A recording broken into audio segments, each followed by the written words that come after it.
China is becoming more and more powerful each and every day. They are the greatest adversary, in my opinion, and threat to our nation. And the Biden administration is letting it happen. And frankly, I can't believe how many previous administrations also let it happen.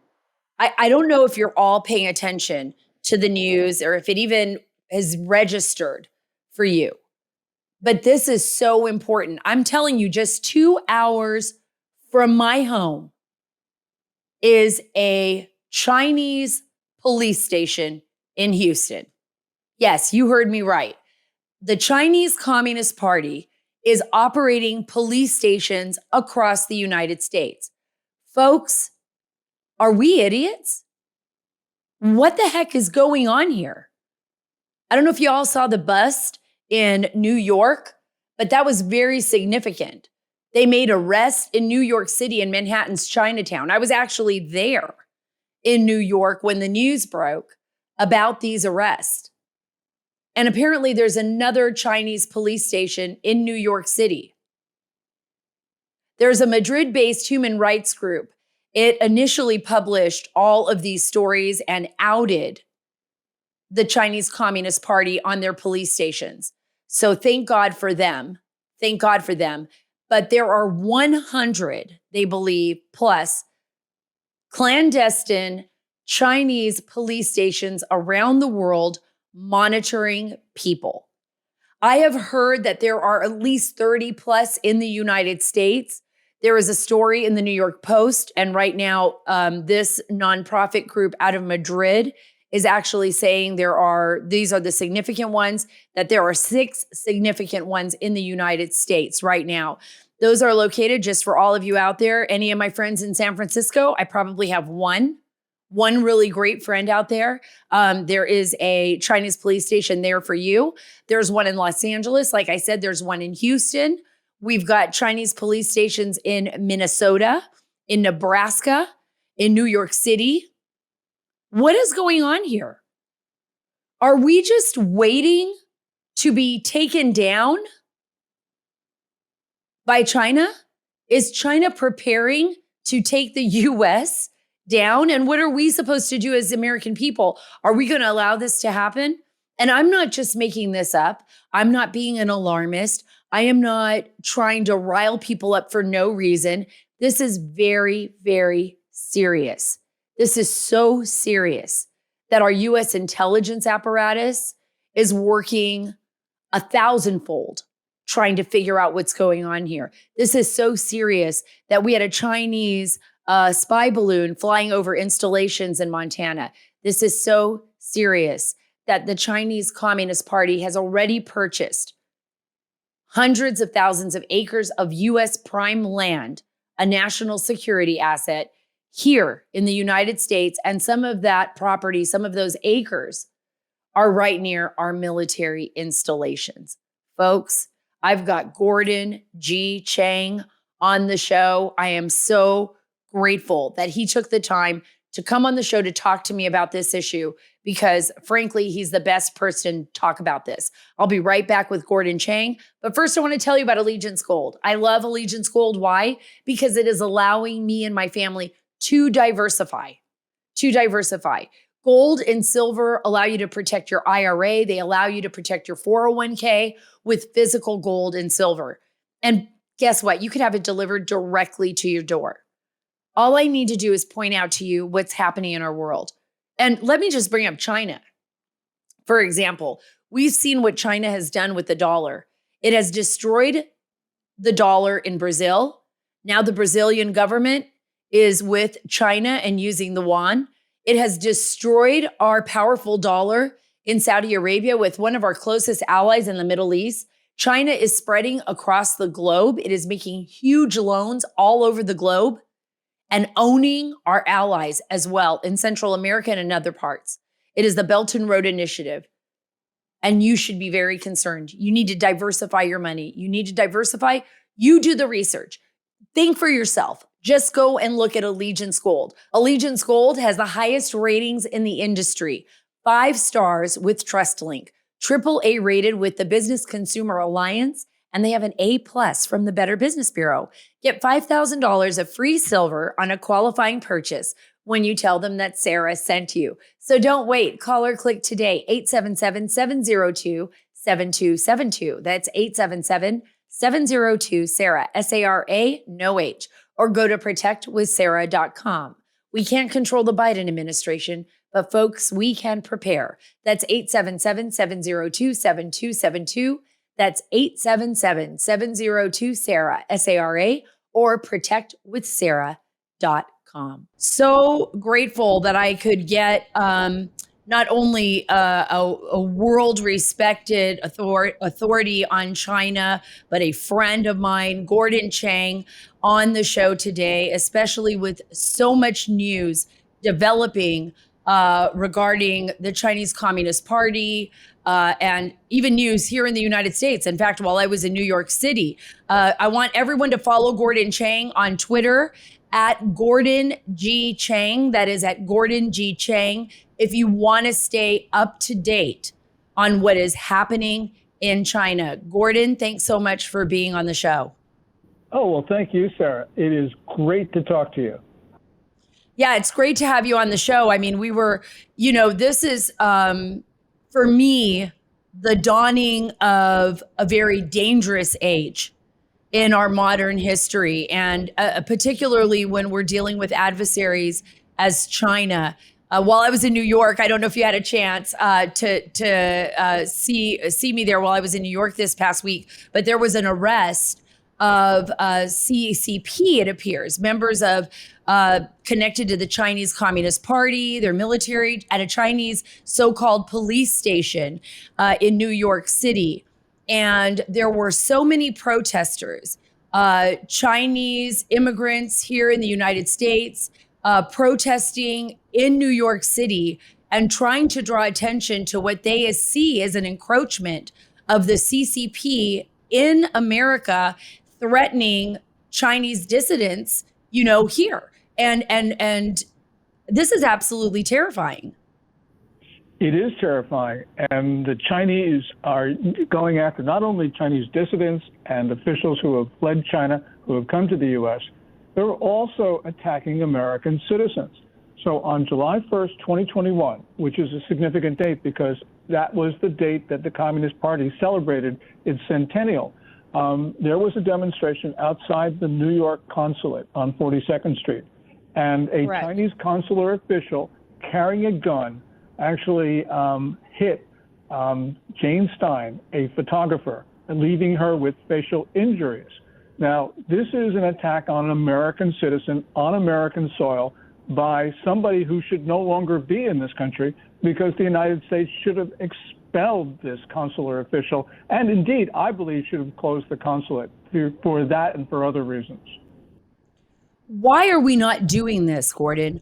Let's just talk about that one incident in particular, which is an egregious violation. Could you imagine if somebody from the U.S. Embassy in Beijing or anywhere else in the world would have done that to one of the citizens in China, what the repercussions would have been? Why are we not doing anything? Yeah, that's a great question for which I don't know why the Biden administration isn't doing anything. My sense is that they believe that they need China's cooperation on issues like climate change. And so they don't want to do anything to anger Beijing. And that's the best explanation I can come up with. Other people will talk about Hunter Biden, and there are issues of corruption and intimidation and blackmail there. But I think it's, even if there weren't Hunter Biden, I think that the president has an outdated view of China, which is at least 3 decades old. You remember Robert Gates, the former defense secretary in the Bush and Obama administrations. When he wrote his 2014 memoir, he came up with that memorable line that said that Joe Biden has been wrong on every foreign policy and national security decision of consequence over the last 4 decades. And I think that that's right, that Biden is misguided, and he's not changing his views of China, even though all of the things that have occurred since then. So really what we've got is a president who, for any number of different reasons, it doesn't really matter, whatever reason it is, Sara, he is not defending and protecting our republic from a known threat, which means he's not discharging his most solemn constitutional duty, which is to protect the United States from foreign attack. And this is what is very concerning for me, because I follow you on Twitter all the time, everybody. Gordon G. Chang on Twitter. I follow you all the time because I believe the greatest threat to our nation right now is coming from our adversary in China, the Chinese Communist Party. And I know that the Chinese people have suffered under this regime. We've seen the suffering in Hong Kong. You've been there personally. You've seen it with your own eyes. We see the threat, the direct threat on Taiwan right now. And across the globe, Gordon, we're seeing China's Belt and Road Initiative expanding and permeating throughout the world. And in the United States in particular, I think that our government is asleep at the wheel. We have Lula in Brazil kicking the dollar to the wayside in lieu of China's yuan or yuan. And we see that happening as well across the globe. We saw Saudi Arabia also conducting negotiations with China. And the relationship that is being built between China and Russia is formidable. What are we doing? I mean, I really feel like the sharks are circling, and I keep saying this. Sharks are circling our weakness right now, and they are getting ready to attack. Am I wrong? That's perfect. That's a perfect metaphor for this. You know, you mentioned a number of things there, and two of them in particular stand out to me. One is Brazil, and the other is Saudi Arabia, because we have Biden policy on both of them that is truly misguided and injurious to the United States. Under President Trump, the United States had very warm relations with the Saudi kingdom. And in fact, Trump had the best American Middle East policy since FDR. Right. Under Biden, we have the worst. Biden, as a candidate, said that he wanted to make Saudi Arabia a pariah. And he did that. And what has resulted is that Saudi Arabia has retaliated against the U.S. and moved closer to China. So Saudi Arabia's relations with Beijing regarding sales of hydrocarbons, sales of nuclear technology, and the dollar, those would not have happened but for Biden's policy. In Brazil, something similar. Biden made sure that Juan Bolsonaro, the then president of Brazil, Right. did not win re-election. So Biden actually is largely responsible for Lula da Silva becoming president of Brazil, the same Lula da Silva who is now attacking the dollar and it was in Beijing a few days ago with all sorts of deals with the Chinese. So this, again, did not have to happen because Bolsonaro definitely would not have done that. One of the issues that I'm dealing with, especially when I talk to my sources in Central America, is the expansion of the CCP as well in Central America and as well with Mexico. But in particular with Central America, President Bukele, let's just use him as an example, in El Salvador, he has once, just like we saw with other close allies of the US that were under Trump, he has shifted a lot of his mindset and moved towards China. And we see that with the Belt and Road Initiative, with the deals that they have struck as far as infrastructure deals inside El Salvador. I feel like China is moving closer and closer and closer to us. And we know that they've got satellite offices throughout South America, Central America, Mexico. They have them, for crying out loud, right here in the United States. How serious should our intelligence agencies be taking this? And is there any concern on your part that China would be willing to make a move, even before the next presidential election, that would seriously harm the United States, either economically or militarily? Yes, of course. And really what we have, just to take one example, right now there is a surge of Chinese migrants coming across our southern border. In 2021, there were 77 Chinese migrants who made the trip through the Darien Gap. That's the gap between Colombia and Panama of intense jungle. In last year, there were 2,000 Chinese migrants who crossed the Darien Gap. In the first 2 months of this year, 2,200. Now, most of the Chinese coming across are refugees, people who wanted to get out of China. But there are, as Michael Yan, a war correspondent, has reported, as significant numbers of single males of military age who are unattached to family groups coming across. And some of those are undoubtedly Chinese military or Ministry of State Security agents. And they're coming in and they're infiltrating our country, which means that on the first day of a war in Asia, those guys are going to be detonating bombs. They're going to be going after our grid, our water. This is going to be a war fought on American soil on the first day of a war in Asia. So, yeah, this is a critical national security threat, and the Biden administration is paying no attention to it at all. And of course, as we know, Biden has opened up that southern border, allowing China to send across saboteurs and fentanyl. I agree. He is clearly violating every role that he has been elected to do as president of these United States. His main job as commander in chief is to protect the national security of our nation.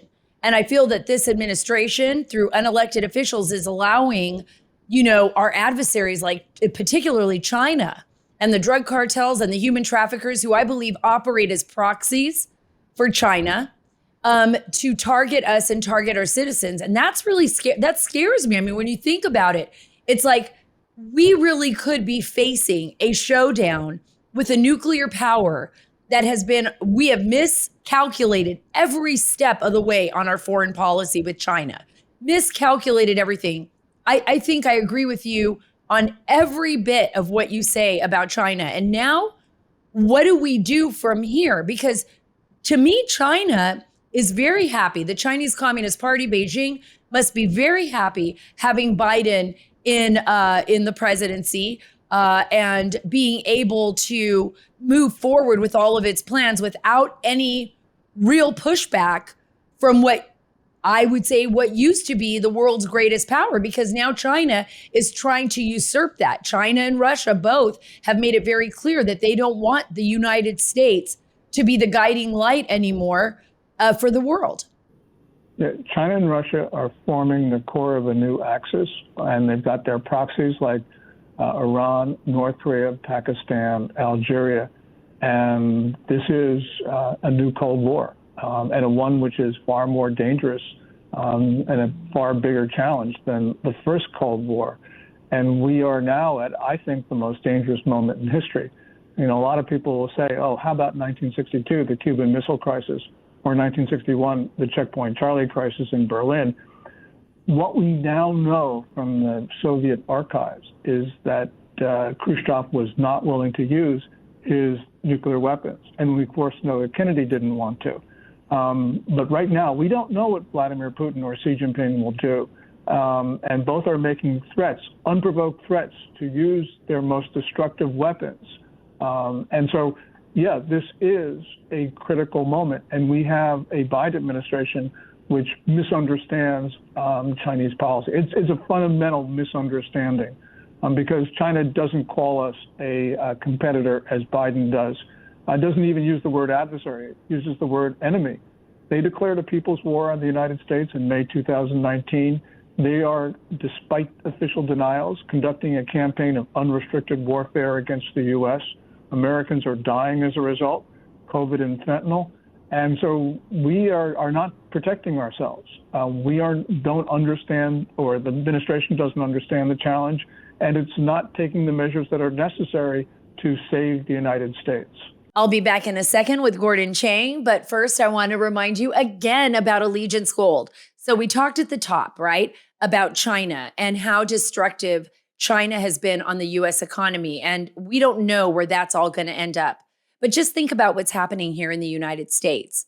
We talk about China's credit system. Well, in the U.S., banks can just remove you if they don't want you, if they don't like your ideology. They did that with Donald Trump Jr. They've done it with Lieutenant General Michael Flynn, both of whom I consider friends and great Americans. And think about what happened in Canada, right? Think about what was going on in Canada. when the Canadian government basically shut down people's bank accounts, where they couldn't even access their bank accounts because they were protesting, and rightfully so, the enforced COVID vaccinations and COVID passports, right? These were people standing up for their rights. Well, right now you need to diversify. My friends at Allegiance Gold, they can help you protect your IRA or your 401k. They can do it with physical gold and silver that they can deliver right to your front door. And right now you can get $5,000 of free silver on a qualifying purchase when you tell them that Sara sent you. That's all you got to do. $5,000 of free silver on a qualifying purchase when you tell them that Sara sent you. And I want you to do your own research. This is a decision that is up to you. But I am telling you that the best thing that you can do is diversify. And right now you'll get $5,000 of free silver on that qualifying purchase when you tell them that Sara sent you. So don't wait. Call or click today, 877-702-7272. That's 877-702-SARA, SARA, or go to protectwithsara.com. We can't control the Biden administration, folks, but we can prepare. 877-702-7272. That's 877-702-SARA, SARA, or protectwithsara.com. Do you think we underestimate the power of President Xi and Beijing? We do, and we do not understand something else, and that is the incentives that he's under. We view him as strong, and he is strong, but he's also at the same time weak, because internally China is beset by simultaneous crises, many of them caused by Xi Jinping, and many of which Xi Jinping are being blamed for. And Xi has no answer to these problems. We know that because in his various speeches, he talks about war, he talks about other things. He never talks about the solutions to the domestic problems, the ones that the Chinese people care about. So he has a very low threshold of risk. He's being blamed for these problems. He has nobody else that he can hold accountable. And he's got a very low threshold of risk because he's raised the cost of losing political struggles, which means his only solution, Sara, is to start a war with a neighbor, or even to try to humiliate the United States, or go after one of our planes or ships in the global commons. And there have been increasingly dangerous Chinese intercepts there. So this is a mixture of both strength and weakness, and it is the most dangerous combination that we face. Desperation, it sounds like, on the part of President Xi, and that's really concerning considering the position that we're in right now with the Biden administration. What about Macron's visit to Beijing? Why are the French cozying up to this brutal dictator? It makes no sense. And then I see Germany doing the same thing. It's signaling that they may not resist China's, annexation, what they're dealing with Taiwan. What is going on here? This is really one of the most complex issues. Most fundamentally, China has been trying to split Europe from the United States for a very long time. And it looked like they were succeeding, but fortunately, China has been overstepping. So, for instance, China was on the verge of signing what's known as the Comprehensive Agreement on Investment, and that was in late 2020. But what happened was that various Chinese actions they've overplayed their hand, and Europe backed off. With Macron, we're seeing the same thing. China was very successful in getting Macron to talk about Taiwan and basically parrot China's line. But when Macron returned to Europe, he faced universal condemnation for those comments and for other ones that he made that supported Chinese policy. So right now, Europe is pushing back against the French government. And of course, Macron has problems at home with regard to the raising of the retirement age and other things. So right now, it's a very messy situation. And if we were smart, we could take advantage of that. I want to ask you about Janet Yellen, because this is very important. She actually said that our national security may come at a cost with a U.S.-China relationship, but we can't decouple from them. that we should not economically decouple from them. But all I have to do is go back, Gordon, to what was happening in the United States when COVID, when we were first facing COVID lockdowns, and then during the COVID lockdowns. I mean, China manufactures the majority of our antibiotics. They manufacture so much of our PPE, and so much of I think our lives are revolving around China and China's production of our products and companies. How do we separate one from the other? How do we get America back to doing what I think President Trump so rightly said, manufacturing, bringing PPE home, those protective gear, all of that, all of the issues that we face with even our medicines and our antibiotics. How do we get to that point again? Yeah, we got to bring the pharmaceuticals back. And President Trump, in one of his last initiatives, which misfired, was a $750 million loan to Eastman Kodak to make active pharmaceutical ingredients. We need industrial policy for pharmaceuticals like we now have one for semiconductors. And people will say, and the Wall Street Journal will say, well, this is not going to be economically efficient. And they're right about that. But the point is, this is a national security concern because China's made it very clear that they plan to cut off pharmaceuticals to the U.S. If they want to. They said that in March of 2020, saying that they would be willing to throw the United States into, quote, a mighty sea of coronavirus. And we also know that they turned around ships which were carrying personal protective equipment to New York hospitals. They nationalized a U.S. factory making N95 masks. So they do have not only the intention, but they've done these things in the past. And the way to answer your question is the United States president needs to use his powers under the International Emergency Economic Powers Act of 1977 to bring manufacturing back. And he can do that in any number of different ways, especially making it very difficult for China to bring goods into the U.S. The other way that we can do this, Sarah, you were talking before about El Salvador. We have a free trade agreement, CAFTA-DR, for Central America and the Dominican Republic. We can make changes to that to encourage low-cost manufacturing to move to Central America. This has so many different advantages for us. First of all, it stops the migration to our southern border because we stabilize those societies. They were destabilized by manufacturing going to China. We can stabilize those societies by bringing factories to Central America, and that means we're not enriching an enemy. And if you believe in climate change, we're also putting less carbon into the air because we're bringing manufacturing closer to the point of consumption, and rail traffic is so much cleaner than container ships.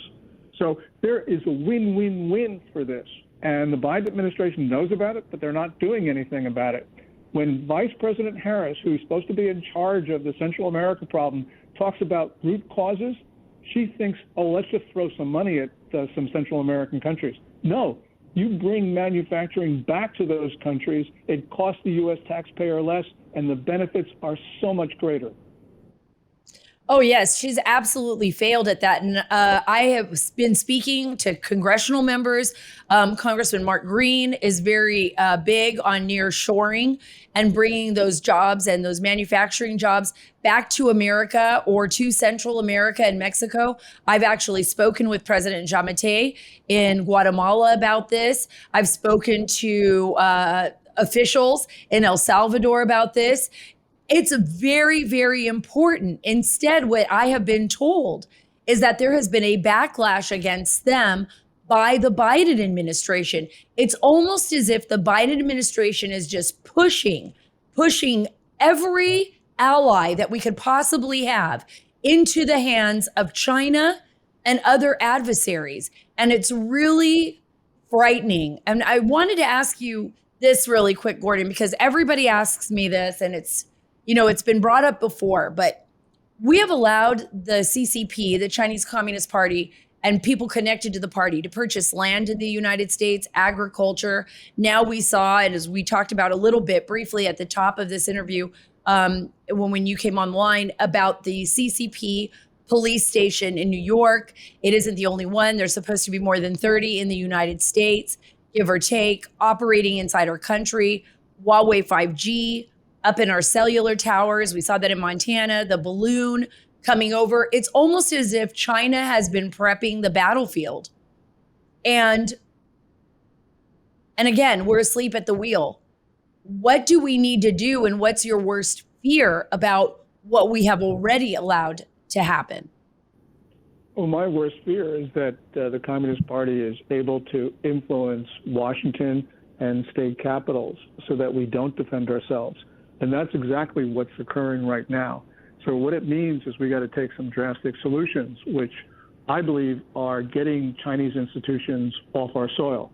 That's their state-owned enterprises, their banks, their police stations, their Confucius Institutes on college and university campuses, and the Confucius classrooms in our secondary schools. China uses every point of contact with us to take down our society, which means we have to eliminate, and we're being overwhelmed right now. I mean, FBI's overwhelmed, local law enforcement's overwhelmed, governments are overwhelmed. So that means that we've got to eliminate these contacts immediately. And then when we get to the point where we think we can handle this, then we can start to talk about having a relationship with China. But right now we can't. I actually believe that you can't have a relationship with a militant regime that believes that its sole purpose, or that one of its purposes is to destroy the United States. We got to remember that the Communist Party views the United States as an existential threat. And it views us as an existential threat, not because of anything that we say or do, but because of who we are. Because an insecure regime is worried about the inspirational impact of American values and America's form of governance on the Chinese people. So I believe that this is an existential struggle. And there's only going to be one survivor, Sarah.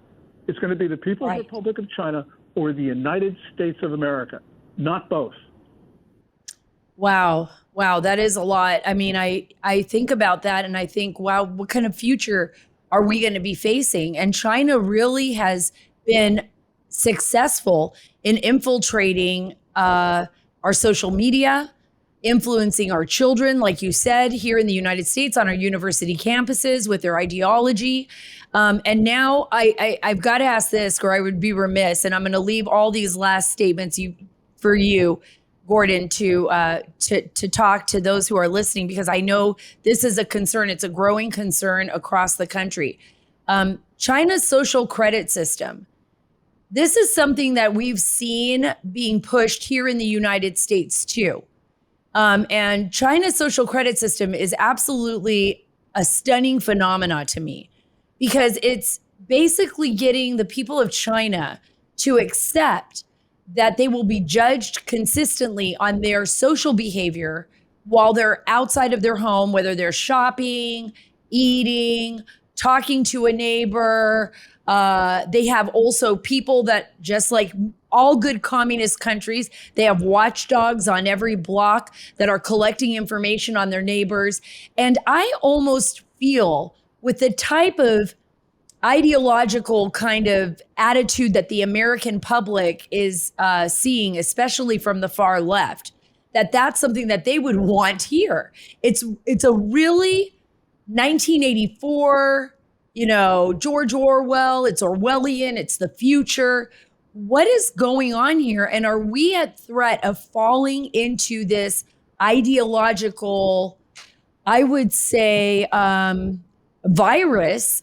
Like we talk about COVID-19, but I'm saying this is another type of virus, this Marxist ideology that's on steroids now with our technology. Are we at risk of falling right into that and giving right into this global idea? The Biden administration has bought into those notions of government control. And, we look at the First Amendment, serious problems with much of what the Biden administration wants to do in terms of instituting those controls. And we can go through every phase of life. We can see that they want to make sure that government controls us. Conservatives come in all different stripes, but there's one thing that all conservatives believe, because it is the definition of conservatism, and that is conservatives believe that every individual is sovereign, that sovereignty resides in the individual. And that means it's liberty and freedom that are at the core of conservatism. That's not true for liberalism, which believes more in justice. Now, to achieve justice, that means government control. So what you've just talked about highlights the fundamental, the critical difference between liberals and conservatives. And in order to preserve the First Amendment, I believe that we need to go back as a nation to our conservative principles. I feel so blessed to know you, Gordon, and you fight continuously for the American people and for this country and frankly for human rights all over the world. Everybody follow Gordon Chang at Gordon Chang, at Gordan G Chang, on Twitter. That's at Gordan G Chang on Twitter. I look forward to seeing you soon, Gordon, and I will look forward to seeing you in Japan this year. Oh, well, Lydia and I say thank you so much, Sarah. I mean, because it is a blessing for us to know you. Oh, thank you. And tell Lydia I look forward to seeing her as well. She is just a rock and a fighter too, a patriotic fighter for people all over the world and for human rights. Thank you so much, Gordon. Thank you, Sarah. Thank you so much for being a part of the show. Thank you, Gordon Chang, and your beautiful wife, Lydia, for making the time to come on the show and educate us and keep us up to date on the things that we need to be paying attention to. Folks, this is about you and me. We need to be educated. We need to know what's going on. That's the only way we're going to protect our nation and our family and our children. Those are the most important things, right? If you have a chance, go ahead and follow me on Truth at Sarah Carter Official. I love truth. Thank you, Devin Nunes. Thank you so much, President Trump, for making that happen. Twitter at Sarah Carter DC. Elon Musk took that over. Glass half full, right? And on Instagram at S Carter DC. We're still working on them. God bless you. God bless our great nation. And God bless the great state of Texas.